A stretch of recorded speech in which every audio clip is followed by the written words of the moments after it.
The next productivity boom is coming, and Cathie Wood says crypto will lead it. Not because of hype, not because of speculation, but because innovation, policy, and liquidity are aligning for the first time in decades. Governments are slashing taxes, deregulating industries, and priming the system for an explosion of growth. Inflation isn't the main story anymore. Productivity is. And in Cathie Wood's view, this shift doesn't just change the economy. It reshapes the investment landscape itself. Today, we'll break down Cathie's latest macro framework, why she believes we're entering a Reaganomics-style boom, why stablecoins will define the next internet era, and why Bitcoin, Ethereum, and Solana are positioned to capture the biggest upside in history. But before we dive in, if you want to stay ahead of these signals, subscribe to the Crypto Nutshell. It's our free 5-minute daily newsletter read by tens of thousands of investors who want sharp, actionable insights without the noise. First link in the description. All right, let's get back to the video. Every few decades, policy changes create a structural shift, the kind that reshapes how capital flows. Cathie says that moment has arrived again. We think a lot of good things are happening from a policy backdrop and therefore ultimately a macro backdrop. The deregulation that we're seeing is stunning. It started with crypto and AI. We have a crypto and AI czar now. And I think what many people have not paid enough attention to, mostly because tariffs have been getting all the headlines, given how chaotic they seem. But in OB3, so the one big beautiful bill, there was a tax policy measure that we're not sure has been integrated into many forecasts yet. And it has to do with depreciation, moving from depreciation to full expensing of structures. That has never happened before.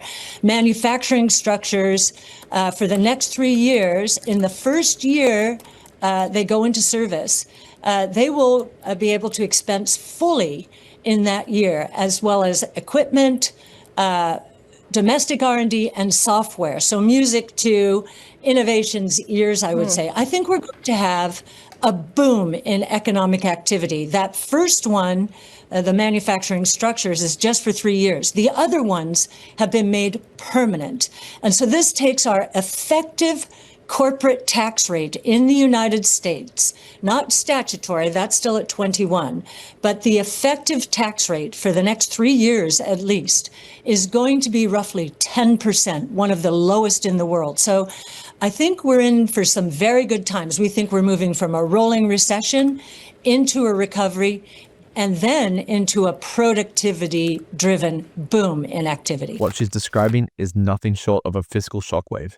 For the first time in history, US companies can fully expense manufacturing structures in the year they're built. That means the effective corporate tax rate plunges to around 10%, one of the lowest on earth. When capital costs collapse like that, investment floods in. It's not just accounting, it's fuel. Cathie calls it music to innovation's ears. And she's right. This is exactly how past technology booms began. Incentives, liquidity, and optimism converging at once. What we're seeing isn't another soft landing. It's the start of a policy-driven growth cycle that could stretch well beyond 2025.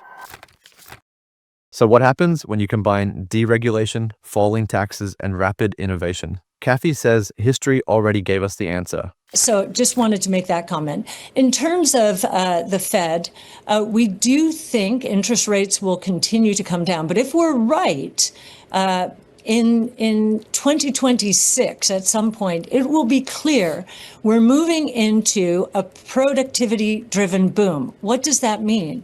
Productivity is one of the most potent anti-inflationary forces.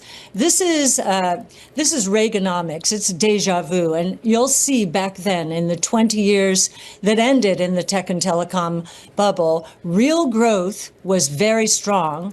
And during those moments in time, inflation came down to surprisingly low levels. And we think that's going to be true next year as well. In fact, we would not be surprised to see inflation well below 2% next year. She's calling this a productivity-driven boom, and the parallel is deliberate. The 1980s Reagan era saw tech, telecom, and industrials explode as inflation collapsed. But this time, the driver isn't oil or defense. It's exponential technology. AI, robotics, energy storage, blockchain, all accelerating simultaneously. Cathie believes that by 2026, it'll be obvious we're in a deflationary expansion. Productivity acts like gravity on prices, pulling inflation down while pushing growth up. And when inflation fades, central banks have one option left: cut. Falling inflation, lower rates, cheaper capital, higher valuations for innovation assets. That's the chain reaction. And in this kind of regime, Bitcoin and Ethereum aren't speculative plays. They're macro trades. They're the digital equivalents of the companies that led the last productivity revolution. Except now, they're programmable, decentralized, and global. Even as optimism builds, uncertainty still lingers. Geopolitics, tariffs, elections. And Cathie sees investors hedging that risk with a barbell approach. I mean, there's just so much gold buying along with this sort of rosy economic and stock market picture. Why do you think people are buying so much gold? What's your take on that? Well, I do think there's been a lot of uncertainty, geopolitical uncertainty especially. So it seems as though there is a barbell strategy going on here, which is equities to take advantage of lower interest rates and potentially the economic environment that I just mentioned. And then gold just as a hedge, it seems to me. And the same has been true of crypto assets. They are much more volatile than gold, but they have also done well over time. So I think this really is a barbell strategy. At one end, you've got equities to capture the upside of growth. At the other, you've got gold and crypto to hedge against instability. Gold defends wealth, crypto multiplies it. For decades, the safe haven playbook was simple: 60-40 portfolios, cash and gold. But as Cathie notes, that world is gone. In a liquidity-driven cycle, the assets that move fastest, not the ones that move safest, deliver the real returns. Crypto has become the offensive hedge. It's the high beta expression of the same protection instinct that drove gold buyers in the 1970s. Except this time, it comes with network effects and yield. The new barbell isn't stocks and gold, it's innovation and crypto. Cathie then shifts to something most mainstream investors haven't grasped yet: the role of stablecoins in building the financial internet. So we're very well exposed to this crypto cycle. We think stablecoins generally, and of course Tether and Circle have 90% of the stablecoin market now. We think that is a very important entree.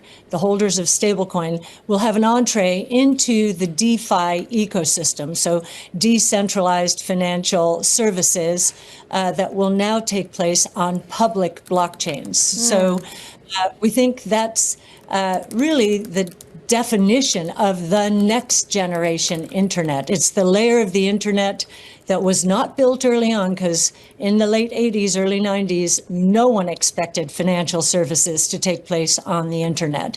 So finally, 30 years later, we're getting the layer of the internet that is going to enable it. Stablecoins, she says, are the bridge, the on-ramp into DeFi, into open financial services, into a new global payments layer. This isn't about speculation, it's infrastructure. When Cathie calls stablecoins the layer of the internet that was never built, she's talking about the missing piece of Web 1 and Web 2, money. 30 years ago, nobody thought financial services would live online.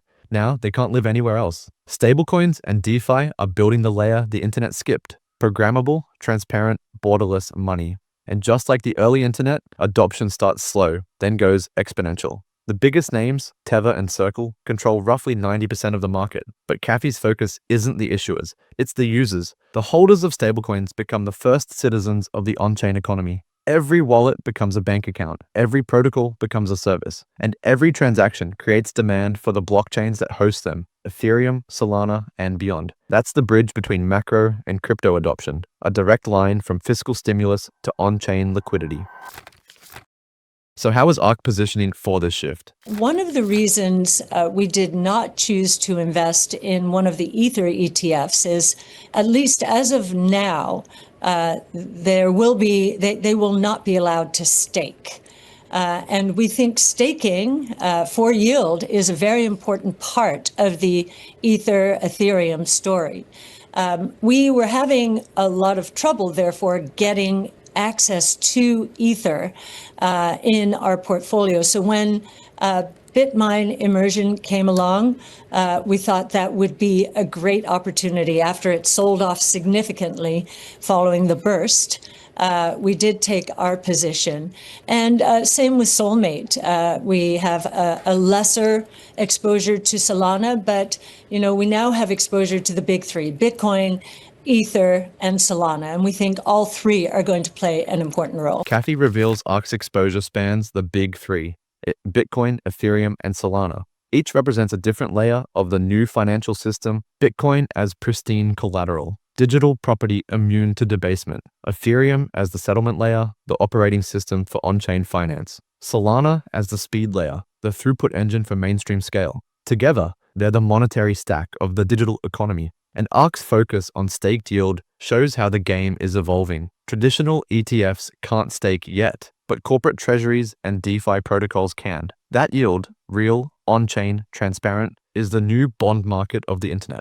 When ARK invests in Ethereum and Solana treasuries, it's not chasing price action. It's capturing yield on the rails of the future.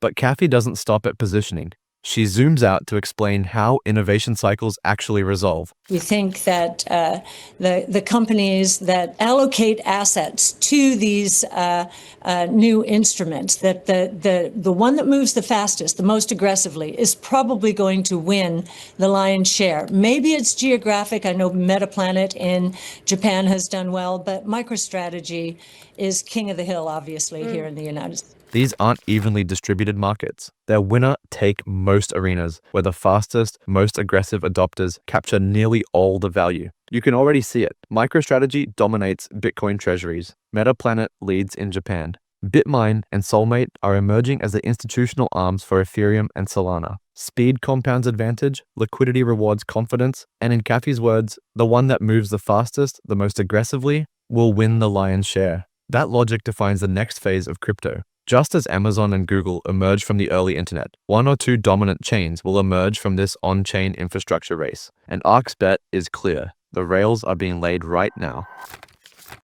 Let's zoom out. When you connect all of Cathie's points, the macro picture comes into focus. Policy tailwinds. Deregulation plus tax incentives equals cheap capital. Productivity, boom. Innovation drives growth, crushes inflation. Liquidity expansion, lower rates. Fiscal stimulus, and private credit growth. Digital monetization, stablecoins, and DeFi absorb that liquidity. Crypto acceleration, Bitcoin, Ethereum, and Solana amplify it. This is the everything code from a different angle, the ARK Invest version. Liquidity doesn't just lift markets, it reshapes them. When capital can flow instantly, globally, and 24/7, the assets that live natively in that system, crypto assets, become the most efficient vehicles for liquidity itself. That's why Cathie calls stablecoins and DeFi the next generation internet. It's not metaphorical, it's mechanical. Money, code, and networks are merging into one system. Cathie expects by 2026, the world will recognize what's already unfolding. A productivity-driven boom that keeps inflation below 2%, while innovation accelerates. That combination forces central banks to ease into strength, not weakness, something we haven't seen in decades. Lower inflation, lower rates, higher valuations. That's the trifecta that drove the 1980s to 2000 bull market, and it's re-emerging, this time powered by exponential technology. Crypto sits at the intersection of all three. It's the purest beneficiary of easing liquidity. It's the financial engine of the new internet, and it's the vehicle through which productivity gains get monetized on-chain. When the ISM flips above 50 and liquidity surges, the sequence that Raoul Pal calls the banana zone begins again. Bitcoin first, then Ethereum, then altcoins. And this time, the pipes are bigger. ETFs, corporate treasuries, stablecoin rails. That's how this cycle stretches beyond what anyone expects. Here's the takeaway Cathie's framework reinforces. The next boom won't look like the last. In 2017, crypto was a retail mania. In 2021, it was a liquidity wave. In 2025, it's structural. Policy, productivity, and capital are aligning. And crypto is the conduit. So preparation matters more than prediction.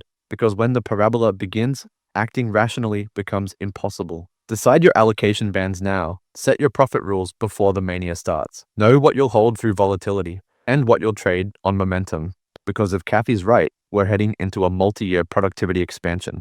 A deflationary boom that pulls liquidity into innovation assets faster than ever before. And in that environment, Bitcoin and Ethereum aren't just investments. They're the financial expression of human progress. If you found this breakdown useful, hit subscribe. It helps the channel grow and ensures you catch the next signal before it's obvious. See you in the next one.